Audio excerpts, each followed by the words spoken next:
Hello प्यारे viewers, how are you? I hope all of you are awesome.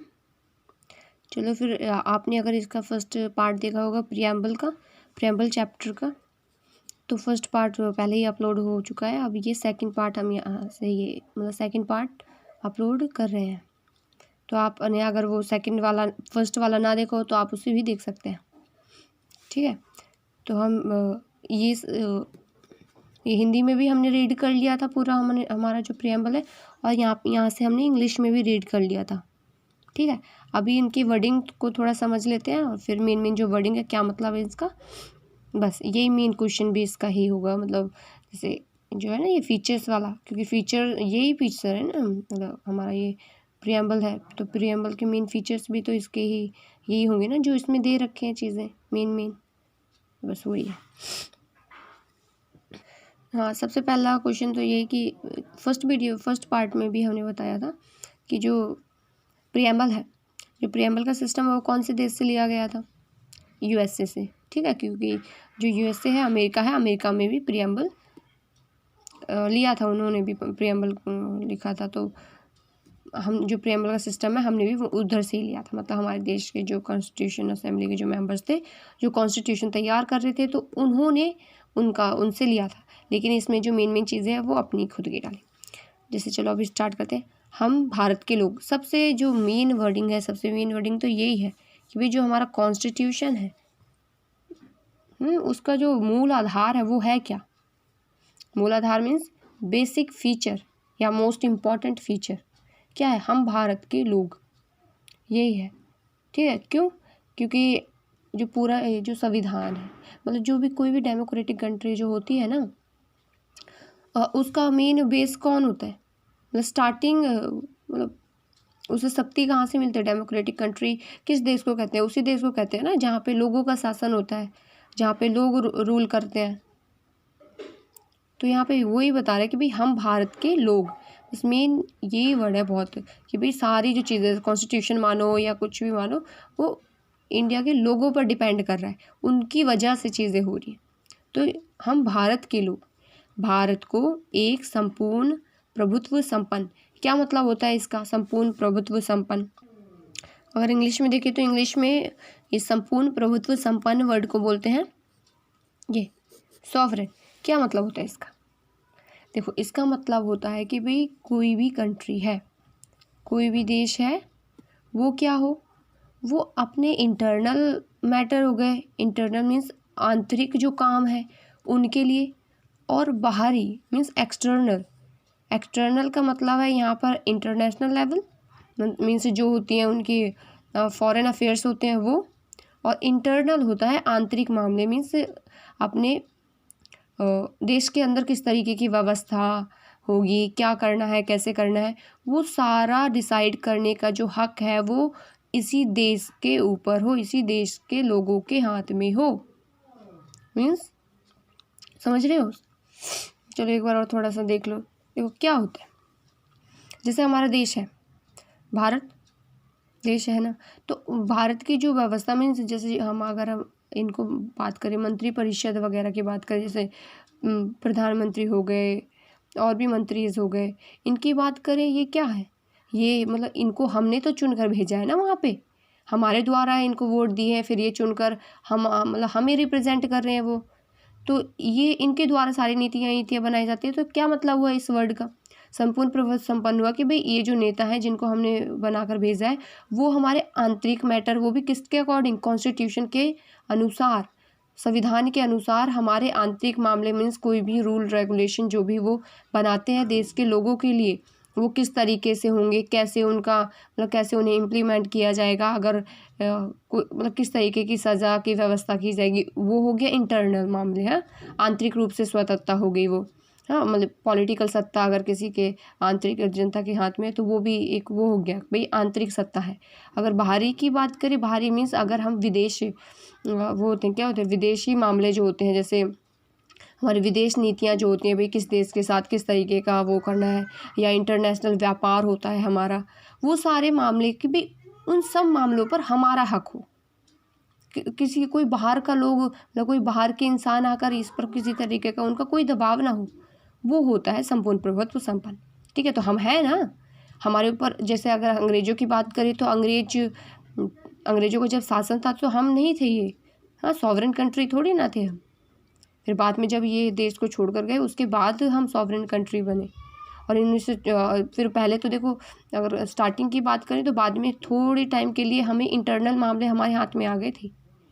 जो ये British government थी तो इन्होंने हमें इंटरनल मामले दे दिए थे हमारे हाथ, मतलब भाई जो हमारा देश है, हमारे देश के जो ये नेता वेता थे उन्हें बोल दिया कि भाई तुम अपने आंतरिक मामलों को खुद देख सकते हो, लेकिन एक्सटर्नल मामले उन्हीं के हाथ में थे। लेकिन 1947 में जब वो भारत को छोड़ कर गए, जब ये इंडिपेंडेंस एक्ट पास हो गया कि भाई अब भारत एक स्वतंत्र राज्य है, स्वतंत्र देश है, तो उसके बाद हम पूर्ण रूप से प्रभुत्व संपन्न बने। ठीक है, हाँ, अगर हम नेक्स्ट वर्ड की बात करें, समाजवादी क्या होता है?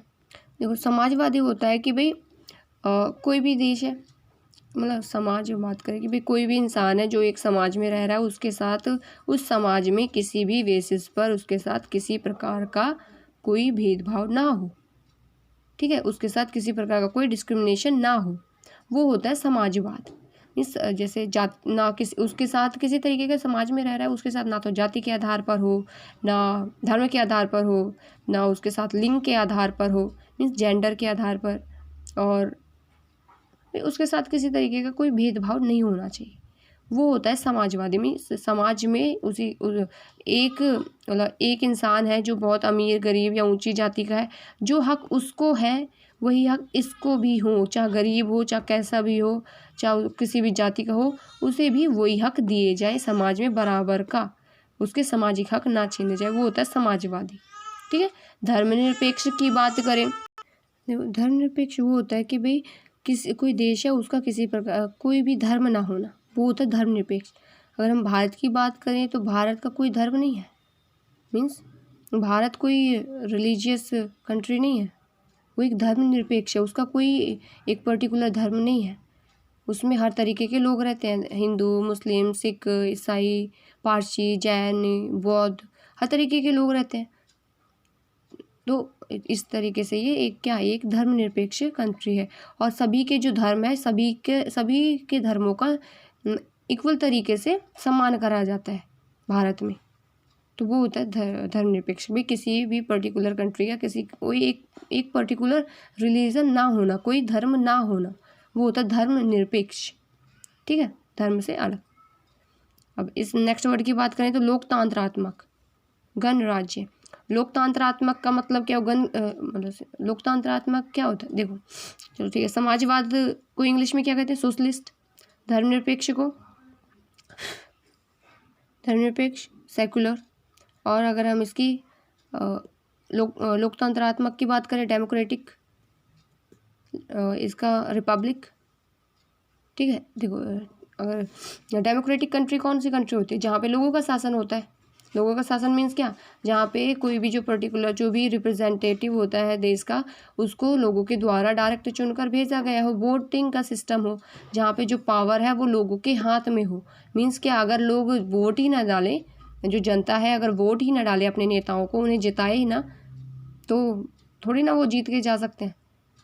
तो जिसको वोट देती है, जिसको मान्यता देती है जनता, वो जीत कर जाता है। तो इस तरीके से तो ये हो गया लोकतंत्रात्मक। और गणराज्य मीन्स इसका रिपब्लिक का मीन्स क्या होता है? रिपब्लिक का मतलब होता है कि भाई देश की जो सर्वोच्च शक्ति है वो किसके हाथ में होना? जनता के हाथ में होना। या तो उस शक्ति का यूज जनता के द्वारा किया जा रहा हो, या जनता के द्वारा चुने हुए प्रतिनिधि के द्वारा किया जा रहा हो, वो होता है गणराज्य। मीन्स रिपब्लिक कंट्री उसे बोलते हैं जहाँ पे लोगों के द्वारा, मीन्स जनता के द्वारा जनता के द्वारा उस शक्ति का यूज़ किया जाता है, या जनता के द्वारा चुने हुए प्रतिनिधि का। ठीक है, जैसे अगर हम भारत की बात करें तो भारत में जो राष्ट्रपति है, राष्ट्रपति देश का मुखिया माना जाता है, सर्वोच्च शक्ति उसमें मानी जाती है, लेकिन यूज़ तो खैर करता नहीं है, यूज़ तो वो कॉन्स्टिट्यूशन के अकॉर्डिंग करता है। वैसे मेन पावर तो हमारी उनके जो मंत्रिपरिषद होता है, हाँ, मंत्रिपरिषद होती है, उसके पास होती है। लेकिन वैसे अगर देश का मुखिया माना जाए तो वो यही होता है, राष्ट्रपति होता है। तो लेकिन वो उन शक्तियों का यूज़ कर रहा है, लेकिन वो है कौन? लोगों के द्वारा चुना हुआ ही प्रतिनिधि है ना। डायरेक्ट भले ही वो डायरेक्ट ना चुना गया हो, लेकिन इनडायरेक्टली वो लोगों के द्वारा चुना हुआ ही इंसान है, रिप्रेजेंटेटिव, जो सारी जनता को रिप्रेजेंट कर रहा है वहाँ पे बैठ के। तो वो होता है गणराज्य। बनाने के लिए तथा उसके समस्त नागरिकों को, मतलब क्या, हम भारत के लोग क्या है, भारत को ये चीज़ें बनाएंगे। ये इसका मतलब ये हुआ कि भाई हम भारत का जो भारत है वो क्या होना चाहिए, संपूर्ण प्रभुत्व संपन्न होना चाहिए, समाजवादी होना चाहिए, धर्मनिरपेक्ष होना चाहिए, लोकतंत्रात्मक होना चाहिए, रिपब्लिक होना चाहिए।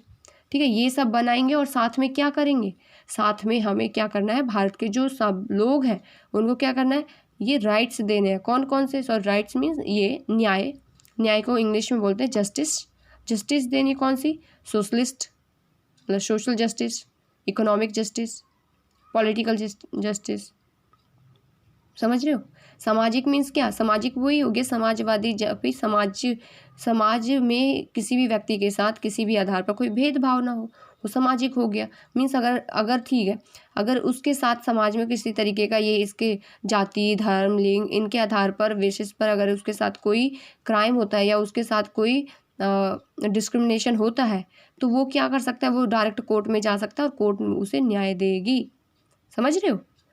तो वो होता है भाई इस तरीके सामाजिक न्याय हो गया। आर्थिक न्याय मीन्स आर्थिक का ये तो नहीं है कि भाई अगर कोई बराबर नहीं करना। आर्थिक का मतलब होता है कि भाई कोई भी इंसान है, सभी को क्या है, सभी को अपनी आजीविका कमाने का हक है। ठीक है, क्या है? सभी को अपनी आजीविका कमाने का हक है, वो होता है आर्थिक। मीन्स क्या? जैसे भाई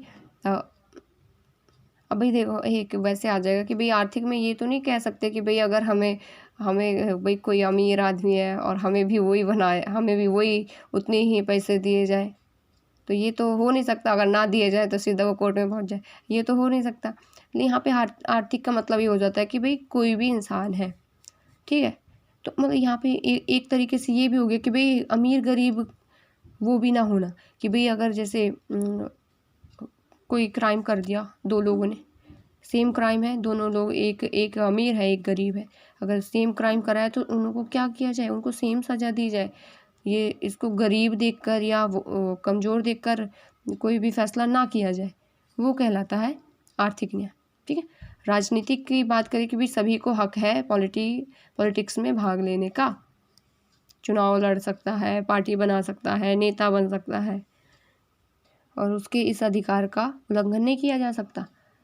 हाँ, अगर कोई व्यक्ति जैसे चुनाव में खड़ा होना चाह रहा है कि भाई मैं खड़ा होऊंगा चुनाव में, और दूसरा उसे दबाने की कोशिश कर रहा है कि भाई नहीं, कि तो वो न्यायालय का सहारा ले सकता है उसके लिए। ठीक है, विचार। अब देखो, हाँ ठीक है, ये तो होगी जस्टिस। ठीक है, अब बात आई इसकी लिबर्टी की। यही था जस्टिस, ये है लिबर्टी। किस तरीके की लिबर्टी होनी चाहिए, किस तरीके की स्वतंत्रता होनी चाहिए? विचार मीन्स थॉट्स, अभिव्यक्ति, एक्सप्रेशन वगैरह जो होते हैं, मतलब कोई भी कुछ भी चीज़ एक्सप्रेस करने की पावर। विश्वास, किसी भी चीज़ पर विश्वास करना। धर्म, रिलीजन की स्वतंत्रता, या उपासना मीन्स पूजा, हम किसी भी भगवान की किसी भी मंदिर में या किसी भी गुरुद्वारे में या किसी भी मस्जिद में किसी की भी पूजा करें, इस सब की क्या होना? स्वतंत्रता होना, मीन्स लिबर्टी होना। ये भी एक मेन फीचर है। समझ में आ रहा है ना आपको? चलो ठीक है, ये हो गया। ठीक है, ये वर्डिंग पे थोड़ा ध्यान देना। भाई न्याय किस तरीके का? Socialist, economic, political. लिबर्टी किस तरीके की? Thoughts, expression, faith, religion, worship, तो इन सब की लिबर्टी होना। और अब थर्ड वर्ड हमारा आता है ये। देखो, अगर ये देखो यही वर्ड है, उससे आगे क्वेश्चन भी यही बनेगा कि मेन फीचर्स में यही क्वेश्चन आ जाएगा। थोड़ा बहुत मेन फीचर्स ये क्या है? भाई न्याय दिलाता है हमारा कॉन्स्टिट्यूशन, न्याय का प्रोविज़न किया गया, करा हुआ है उसमें, तो एक ये मेन फीचर हो गया। लिबर्टी की मेंशन की हुई है उसमें, लिबर्टी हो गया। समता मीन्स इक्वालिटी, वो हो गया। हाँ, अब आई बात इक्वालिटी की। इक्वालिटी किस तरीके की होनी चाहिए? इक्वालिटी मीन्स समता, समता मीन्स समानता, प्रतिष्ठा और अवसर की समानता, प्रतिष्ठा और अवसर, अपॉर्चुनिटीज़ वगैरह, कि भाई किसी भी व्यक्ति को क्या कुछ भी करने का समान अवसर प्रदान किए जाए। मीन्स अगर कोई नौकरी है, मीन्स कोई जॉब है, तो क्या है भाई उसकी जो रिक्वायरमेंट्स है वो करी गई हैं, तो चाहे वो अमीर हो चाहे गरीब हो, क्या उसको सबको हक हो, उसको अगर वो एलिजिबल है इस जॉब को पाने के लिए, अगर वो योग्य है, तो उसे पूर्ण स्वतंत्र हो कि वो इस जॉब को पा सके। हाँ, किसी तरीके का कोई उसके साथ भेदभाव ना किया जाए। ठीक है, तो ये होता है अवसर की समानता, अवसर मिलना समान। अगर हम वही प्रतिष्ठा की बात करें, प्रतिष्ठा मीन्स इसका वो नहीं होता कुछ। प्रतिष्ठा मीन्स भाई हम जिस तरीके से रहना चाहते हैं हमें रहने की स्वतंत्रता हो। हाँ, शो ऑफ करने वही होता है, शो ऑफ करने की स्वतंत्रता। जरूरी नहीं है शो ऑफ, ये वैसे ही बोल रही हूँ। अभी नेक्स्ट देख लेते हैं। तथा उन सब में व्यक्ति की गरिमा और राष्ट्र की एकता और अखंडता सुनिश्चित करने वाली बंधुता बढ़ाने के लिए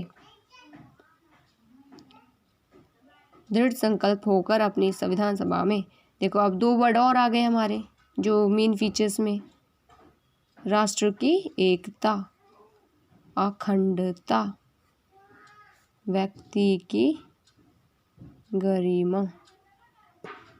देखो व्यक्ति की गरिमा क्या होता है? वही व्यक्ति के मान सम्मान को ठेस ना पहुँचे। हाँ, उसकी प्राइवेट लाइफ में हस्तक्षेप ना किया जाए, वो स्वतंत्र हो अपनी प्राइवेट लाइफ के लिए, उसकी जो गरिमा है वो अपनी बनी रहे। राष्ट्र की एकता मीन्स एकता बना के रखना, यूनिटी क्रिएट करना, पूरे देश में एकता बनी रहे। हाँ, देश को एक करके रखेंगे, मतलब किसी तरीके का कोई भेदभाव ना हो। भेदभाव मीन्स कोई किसी तरीके की कोई दरारें ना पैदा हो, जाति के आधार पर हो, धर्म, जाति, लिंग, इनके जैसे अब क्या हुआ था 1947 में, क्या हुआ था, हमारा देश वही लड़ाई करवा के अलग हो गया ना। तो वही 1947 में क्या हुआ, हिंदू मुस्लिम का झगड़ा करवाया, उनमें बस पता नहीं क्या जहर घोल देते हैं लोग, बहुत गंदे होते हैं, बर्बाद करके रख दिया। तो वही यहाँ पे मतलब कि भाई किस भड़काने वाली चीज़ें ना हो, कि भाई देश की एकता बनी रहे, चाहे वो किसी देश को एक बना के, जैसे हम अगर बात करें नेशनल एंथम की बात करें, नेशनल एंथम क्या होता है, मतलब राष्ट्रगान। अगर राष्ट्रगान की बात करें तो राष्ट्रगान क्या है, अगर पूरे राष्ट्र का एक ही है ना, अगर हम इसको, अगर यही राष्ट्रगान पूरे भारत में बजता है, देश के अगर कोई भी इंसान है कुछ बाहर जाता है तो सबके लिए यही एक ही राष्ट्रगान बजता है, तो ये एक एकता का प्रतीक हुआ। तो वो एकता को बढ़ावा दिया जाए। और अखंडता, अखंडता मीन्स इसको एक बना के रखा जाए, देश को तोड़ा ना जाए, देश को तोड़ेंगे नहीं, देश को जोड़ने की एकता बनाए रखेंगे, भाईचारा सा जो होता है मीन्स लड़ाइयाँ ना करना आपस में, और अखंडता होता है कि भाई टुकड़ों में न टूट के एक ही बने रहना, सुनिश्चित करने वाली बंधुता, बंधुता मीन्स वही भातृत्व की जो भावना होती है, फ्रेटर्निटी जिसे बोलते हैं, बढ़ाने के लिए, ये सब करने के लिए, ये सब चीज़ें करने के लिए क्या करेंगे, दृढ़ संकल्प। दृढ़ संकल्प क्या होता है, डिटर्मिनेशन, भाई हम मन में निश्चित कर लेना, मन में निश्चित कर सकते होकर, मतलब हम पूरी तरीके से तैयार हैं ये सब करने के लिए, तो ये सब करने के लिए हम तैयार हैं, एकदम दृढ़ संकल्प है। तो दृढ़ संकल्प होकर इस संविधान को, जो ये हमारी संविधान सभा के द्वारा जो संविधान बनाया गया है, उसको तारीख 26 नवंबर 1949 को, 26 नवंबर 1946 को अडॉप्ट करते हैं, इसे मीन्स अपना लेते हैं। तो अपना लिया गया था। अंगीकृत मतलब अपनाना होता है, अधिनियमित और आत्मसमर्पित मीन्स खुद को समर्पित कर देना, ये सब होता है। ठीक है, समझ में आ गया होगा आपको। तो आप देखो एक बार थोड़ा सा इंग्लिश में देख लो। We the people of India having solemnly resolve to constitute India means हमारे पास, हम भारत के लोग, भारत को क्या मतलब, भारत के लोग हैं, भारत को क्या बनाना चाहे, सॉवरेन, सोशलिस्ट सॉवरेन क्या होता है, सॉवरेन सॉवरेन होता है संपूर्ण प्रभुत्व संपन्न, मीन्स पूर्ण रूप से स्वतंत्र देश होना, हो गया sovereign. If we talk about socialist, socialist क्या होता है भाई? समाजवादी, सामाजिक तौर पर स्वतंत्र हो। सेकुलर, धर्मनिरपेक्ष, धर्म ना हो कोई पर्टिकुलर धर्म को, एक पर्टिकुलर धर्म को ना प्रमोट किया जाए, हाँ, और ना ही किसी धर्म को नीचे दिखाया जाए, सारे धर्म बराबर हो, वो होती है सेकुलर। डेमोक्रेटिक, लोकतंत्रात्मक, हाँ, लोकतंत्र हो। रिपब्लिक, गणराज्य, गण का बताया था आपने, अगर हिंदी में ध्यान से सुना होगा तो ये आपको एकदम क्लियर हो जाएंगे सारे। And to secure, to its, secure मतलब होता है बचाना, secure to all its citizens, citizens की क्या चीज़ें हमें सिक्योर करनी है, बचानी है, उनका रक्षा करनी है। Justice, social justice, economic and political. If you talk about liberty, liberty किस तरीके की liberty? Liberty of thoughts, expression, belief, faith and worship, इस ये हमें स्वतंत्र होनी चाहिए। इक्वालिटी की बात करें, इक्वालिटी ऑफ स्टेटस होना चाहिए, हाँ, और opportunity and to promote among them all, और सबके बीच में इक्वालिटी को बनाए रखें, सबको इक्वालिटी हो, समानता बनी रहे। फ्रेटर्निटी, भातृत्व भावना होती है, जो बंधुत्व भावना आया था ना अभी हिंदी में, बंधुत्व, तो वही भाईचारा बना रहना। और assuring the dignity of the individual, मतलब किसी भी जो इंडिविजुअल है, कोई भी एक पर्टिकुलर इंसान है, उसकी गरिमा बनी रहे।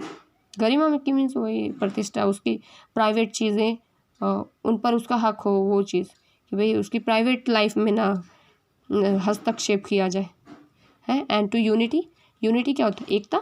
एंड इंटीग्रिटी, अखंडता ऑफ द नेशन, देश की क्या बना के रखी जाए? देश में यूनिटी बना के रखी जाए और इंटीग्रिटी, अखंडता बना के रखी जाए। फिर in our constitution assembly this 26, ये same to 26 November 1946 do hereby adopt, enact and give to ourselves this constitution, खुद को इस कॉन्स्टिट्यूशन को हम समर्पित करते हैं। आई होप ये सारे वर्डिंग आपको अच्छे से समझ में आ गए होंगे। अगर देखो, अगर ये, चलो वीडियो यहीं पे समाप्त करते हैं। अगर कुछ मुझे लगा कि ये भी थोड़ा सा आपको होना चाहिए, तो आप अगर देख रहे हैं तो इसमें कमेंट कर सकते हैं, तो हम ये भी बनाकर भेजने की कोशिश करेंगे, क्योंकि इसमें ज़्यादा कुछ है नहीं। अगर आपने ये वर्डिंग अच्छे से समझ ली तो अगर इसको आप पढ़ोगे भी तो वही चीज़ें होंगी। मीन्स कहते देखो, यहाँ पे 3 क्वेश्चंस भी दे रखे हैं। संविधान का स्रोत क्या है? Means what is the source of constitution? Janata, means लोग हैं। मेन पावर किनके हाथ में? लोगों के हाथ में ना, that's why. We talk about second part. Second क्या बोलता है? भारतीय शासन व्यवस्था का स्वरूप क्या है? मीन्स किस तरीके की शासन व्यवस्था है? फेडरल सिस्टम है ना, फेडरल सिस्टम, संघीय, राज्य और केंद्र का सिस्टम। संविधान के उद्देश्य या लक्ष्य क्या है? What is the main features and main M of the constitution? Means constitution का क्या एम है? क्यों बनाया गया कॉन्स्टिट्यूशन? मतलब क्या करना है, इसका पर्पस क्या है ये कॉन्स्टिट्यूशन लाने का? कि भारत में लोकतंत्रात्मक चीज़ें रहे, और भारत में किस तरीके का, ये जो अभी प्रियम्बल में चीज़ें हमने पढ़ी ना, वो चीज़, वो हमारा एम है इसका कॉन्स्टिट्यूशन का। ठीक है, अभी बस इनकी बेसिस पर ही थोड़ा थोड़ा लिखा हुआ है, और कुछ नहीं है इसमें। चलो ठीक है, आई होप सारी चीज़ें आपको क्लियर हो गई होंगी अच्छे से। तो चलो फिर हम इसको वीडियो यहीं पे समाप्त करते हैं। अगर आपको थोड़ा सा भी अच्छा लगा हो तो आप चैनल को सब्सक्राइब कर सकते हैं, और इसको शेयर कर सकते हैं, लाइक कर सकते हैं, और कमेंट कर सकते हैं अगर आपको अच्छा लगा हो, जो आप फील कर रहे हैं ये पढ़ के। चलो, thank you so much for watching this.